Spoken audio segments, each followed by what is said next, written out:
Andrea Dovizioso in those classic battles with Marc Marquez, the last corner thrillers. Jorge Lorenzo, Jorge Martin, and most recently Pecco Bagnaia have tasted race. First corner, Jorge Martin, of course, looking to make up ground once again from 12th on the grid. Perhaps he'll be a little bit more circumspect this time, but you can understand why there's quite a bit of tension amongst the riders on that grid. Just a quick confirmation if you were with us before. Austria, it's full throttle, lights out, and we are going. Spielberg, superb start from pole position once again by Pecco Bagnaia. He's nailed it just as he did in the sprint yesterday.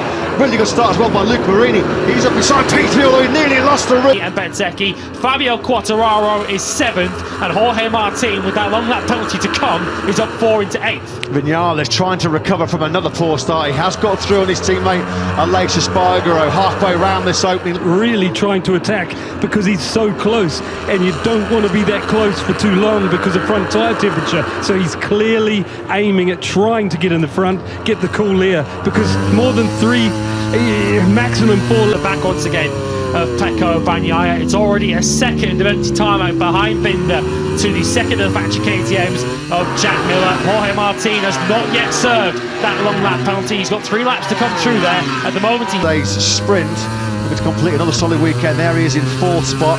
His brother Marc Marquez down in 17th place, having been the only rider of 23 to go out there with the Michelin soft rear tyre. it was a really tough second lap for Fabio Quartararo. Early on as Quartararo runs wide through turn number 9.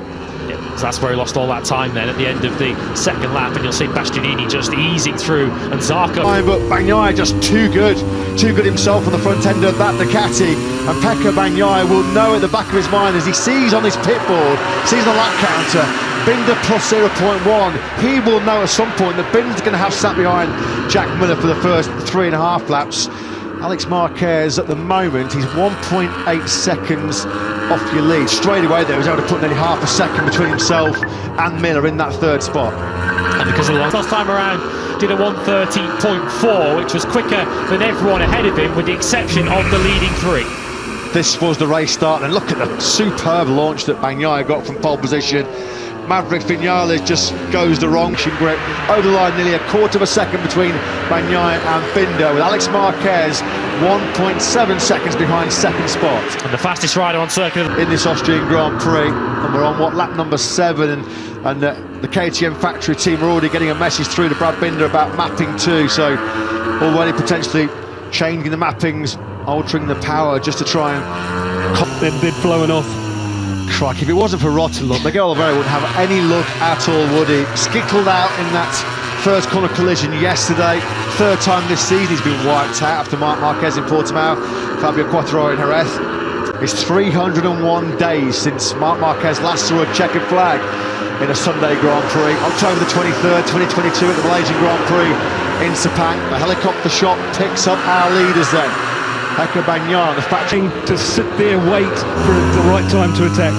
Yeah, thanks to that, Simon. At the moment on this 9th lap, Bagnaia has taken the lead by over half a second for the first time in this race. We've just seen there Jorge Martin pick off the... And you shouldn't look back in anger, you shouldn't have regrets, but I'm sure Maverick Vinales has to have a couple at the end of this weekend, having started on the front row, 2nd place, awesome pace on Friday, brilliant pace, so much potential on Saturdays. to choose between them. In fact, Benzecchi once again was the fastest rider on circuit. He did a 1:13.3, a 10th of a second quicker than the leader is going. So we've got an all Ducati battle at the moment for 3rd place, the 73 against the 72.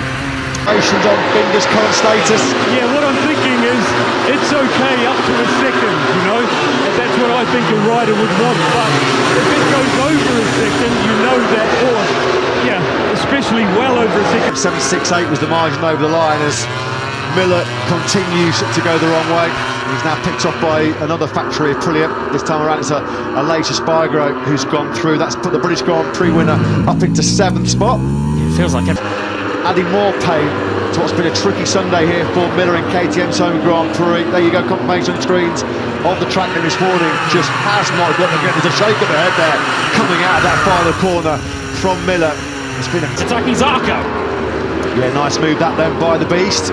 They've got a bit of a pre-race boost this morning when he topped the 10-minute warm-up session. They're trying some radical setups on that GP23. Not a comfortable ride at the moment for Bastianini. Just starting to threaten to get that advantage over Binder to over a second, that sort of magic second that Simon was alluding to.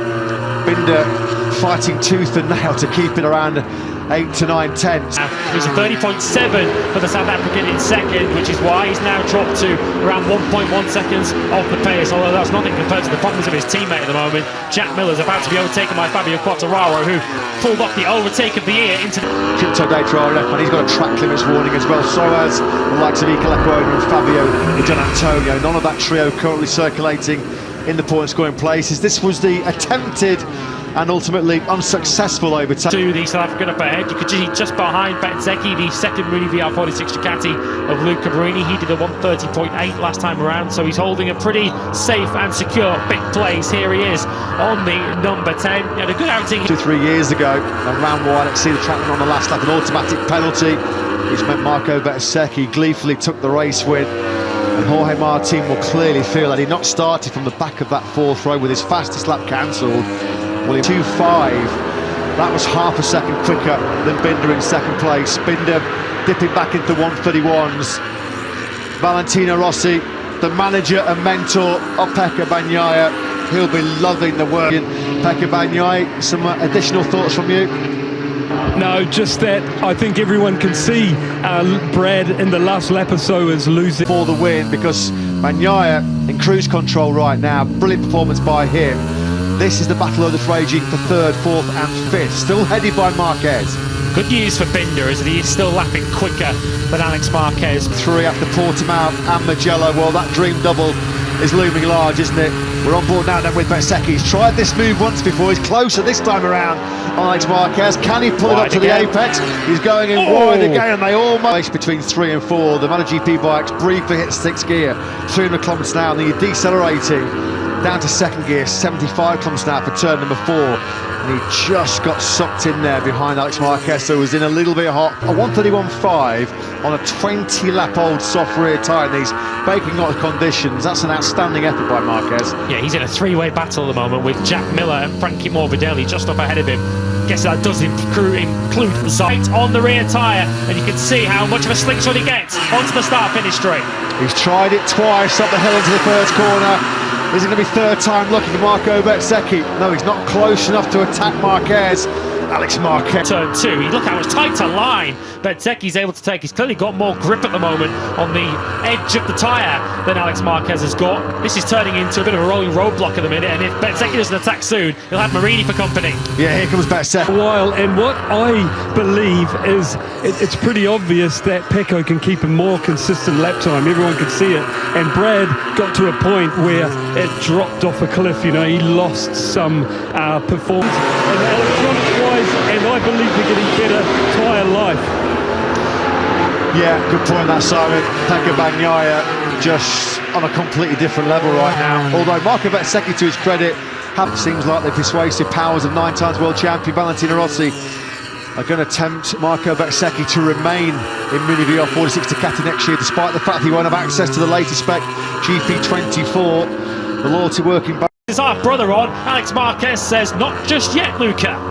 Marquez versus the Rossi family. We've seen that a few times, haven't we, down the years? We're not going to dig up old rivalries. We'll leave it to the current star. Come under late pressure from Viñales. A really good rescue job this by this man. He's going to, without any question, by any late disasters, any late drama, continue Ducati's domination here in Austria. Just look at that consistency. Lap 3, a 129.8. Long lap penalty, presumably for the same thing. He'd also received a track limits warning. That's likely to cost him a World Championship point to his teammate Augusto Fernandez. So we're on board then with Brad Binder. The KTM fans are on all this, but what's and maybes, of course, had he not started 7th and then had to work so hard and spend so long to get through on the hard-charging Alex Marquez. But it looked like after his sprint disappointment, there's a podium on offer here for Bez. If you're on the lookout for some late... In Supreme once again here at the Red Bull Ring in Spielberg. Few more jubilant celebrations inside the factory Ducati garage. Pecco Bagnaia wins by a mile, 5.1 seconds ahead of Brad Binder. Back off there, isn't he? A proper pat on the back. Valentino Rossi then, 2 VR46 Academy riders on the podium. Let's get some thoughts from Ducati technical genius, Gigi Dall'Igna, who's beside me. Yes, Gigi, it looked to me. Now here at the Red Bull Ring. Some late penalties to draw your attention to, incidentally. Paul Espargaro